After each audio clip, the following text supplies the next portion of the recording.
ما کان للمشرکین، حق نہیں ہے مشرکوں کو ان یعمروا مساجد اللہ، کہ وہ تعمیر کریں اللہ کی مسجدوں کی۔ تفسیر مدارک میں ہے کہ مشرک سے مسجد کے لیے چندہ لینا منع، کافر و مشرک سے، مسلمانوں کی غیرت کے خلاف۔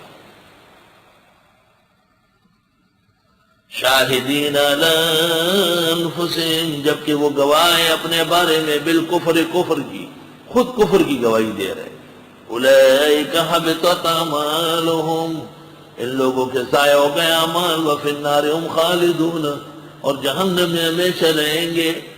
آیت کا حاصل یہ ہے کہ مشرک کو شرک کی حالت میں مسجد بنانے کا کوئی ثواب و اجر نہیں ملے، یہ مطلب مشرک جب تک شرک اور کفر سے توبہ نہ کرے اس کی نیکی کا اعتبار نہیں۔ اب کس کا اعتبار ہے؟ انما یامر مساجد اللہ، بے شک بناتے ہیں اللہ کی مسجدیں من آمن باللہ والیوم الاخر، وہ جو ایمان رکھے اللہ و آخرت کے دن پر، واقام الصلاۃ وآت الزکاۃ، اور پابندی سے پڑھے نماز و دے زکوٰۃ، ولم یخش الا اللہ، اور نہ ڈرتے ہو مگر ایک اللہ سے۔ مسجد والے بزدل نہ کہ مجموعہ پر کوئی نظر آ گیا، پڑ پت سے کام نہیں چلے گا، پورا نظام کے اندر آپ کو سامنے ہوگا، ہمیشہ ہم ہر حق کے ساتھ رہو گے۔ آپ کیوں ڈرتے ہیں؟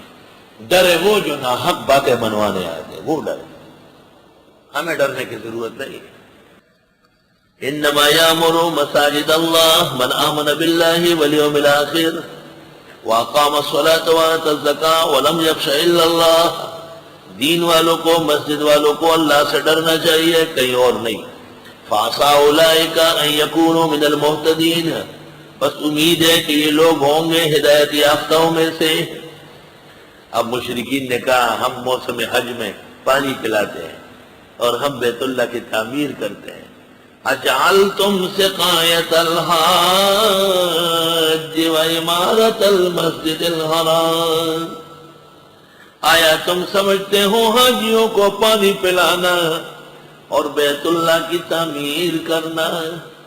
کمن آمن باللہ والیوم الاخر، یہ مانن اس کے ہیں جو ایمان رکھتا ہو اللہ و آخرت کے دن پر، وجاہد فی سبیل اللہ، اور جہاد کی اللہ کے راستے میں، لا یستوون عند اللہ، یہ برابر نہیں ہے خدا کے ہاں، واللہ لا یہدی القوم الظالمین، اور اللہ ہدایت نہیں دیتا ظالم لوگوں کو۔ ان کا حاجیوں کو پانی پلانا اور بیت اللہ کی تعمیر کرنا ایمان نہ لانے کی وجہ سے مسترد کر لیا۔ ابھی بھی کچھ بلے پلے اخبارات میں، بلے پلے، وہ عمرہ کمیٹی، حج کمیٹی، عمرہ کمیٹی، حج کمیٹی، اور ادھر سے رضا خانیت پھیلا رہا ہے۔ اجعلتم سقایت الحاج وعمارت المسجد الحرام کمن آمن باللہ والیوم الاخر، الذین آمنوا، وہ لوگ جو ایمان لائے، وہاجروا، ہجرت کی، وجاہدوا، جہاد کیے، فی سبیل اللہ، اللہ کے راستے میں، باموالہم، مال سے، وانفسہم، جانوں سے، اعظم درجۃ عند اللہ، یہ بہت بڑھ کر ہے درجے میں اللہ کے ہاں، واولئک هم الفائزون، اور یہ لوگ کامیاب ہیں۔ یبشرہم ربہم برحمت منہ، خوشخبری دیتا ہے ان کو رب رحمت کی، اس کی طرف سے، ورضوان، خوشنودی کی، وجنات، جنتوں کی، لہم، ان کے لیے، فیہا، ان جنتوں میں، نعیم مقیم، نعمتیں ہوگی ہمیشہ کی، خالدین فیہا ابدا، ہمیشہ اس میں رہیں گے۔ ان اللہ عنده اجر عظیم، بے شک اللہ کے ہاں اجر بڑا ہے۔ یا ایہا الذین آمنوا، ایمان والو، لا تتخذوا آباءکم واخوانکم اولیاء، مت سمجھو اپنے باپ اور بھائیوں کو دوست، ان استحبوا الکفر علی الایمان، اگر وہ پسند کرتے ہو کفر کو ایمان پر۔ ایسا باپ، ایسا بھائی، ایسا عزیز، ایسا قریب جو کفر کا ہو اور ایمان کے مقابلے میں اس کو کبھی بھی اپنا مت سمجھو۔ آیت کے اندر ترک الموالات ہے، مع الاقرباء اذا كانوا اولیاء الکفر، ایسے عزیز و اقارب سے ترک تعلق کا حکم ہے جو مسلمانوں کے لیے مضر ہو۔ ہزار خویش کے بیگانہ از خدا باشد، ایسے ہزار رشتہ دار جو خدا کے غیر ہیں، فدائیت تنی بیگانہ کے اشنا باشد، اس ایک غیر پر قربان جائیں جو خدا کا اپنا ہے۔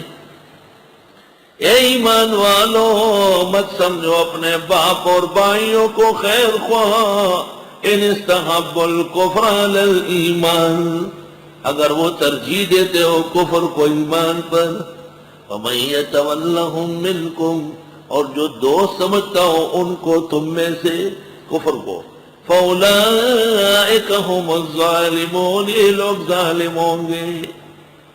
قُلْ إِنْ كَانَ آبَاؤُكُمْ وَأَبْنَاؤُكُمْ، آپ فرمائیے اگر ہو تمہارے باپ اور تمہارے بیٹے، وَإِخْوَانُكُمْ اور بھائی تمہارے، وَأَزْوَاجُكُمْ بیویاں تمہاری، وَعَشِيرَتُكُمْ گھرانے تمہارے، کنبے، وَأَمْوَالٌ اقْتَرَفْتُمُوهَا اور وہ مال جو تم نے کمایا۔